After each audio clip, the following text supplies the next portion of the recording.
তো যাওয়া কালের ঘটনাটা আপনাদেরকে খুইলা কই। হ্যাঁ, আসসালামু আলাইকুম virus, welcome to my new blog. তো দোস্ত, আশা করি সকলে অনেক অনেক ভালো আছো, আলহামদুলিল্লাহ। তো আমাদের ছোট্ট ব্লগে সবাইকে স্বাগতম। তো বিষয়টা হইলো, আমি খুইলা তোমাদেরকে বলি।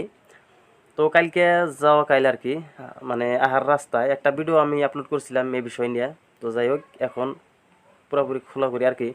তো আহার রাস্তায় মানে কি হয়েছিল সেটাই আমি আজকে শেয়ার করব তোমাদেরকে।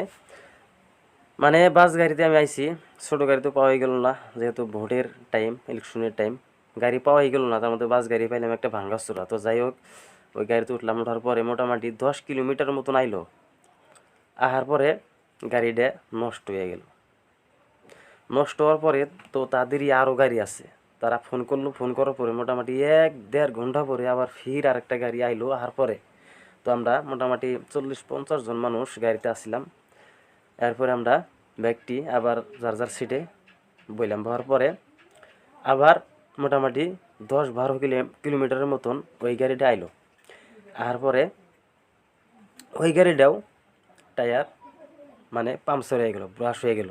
এরপরে ওইটা হারতে হারতে মোটামুটি আমাদের সারা দিনই আইতে লাগছে।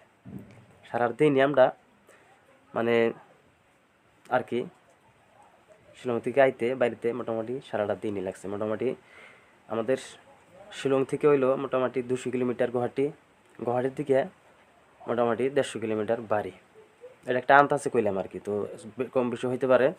তো যাই হোক, সারাদিনই ওই অবস্থায় গেছে। তো আলহামদুলিল্লাহ, মানে ভাগ্য ভালো আইসি আর কি।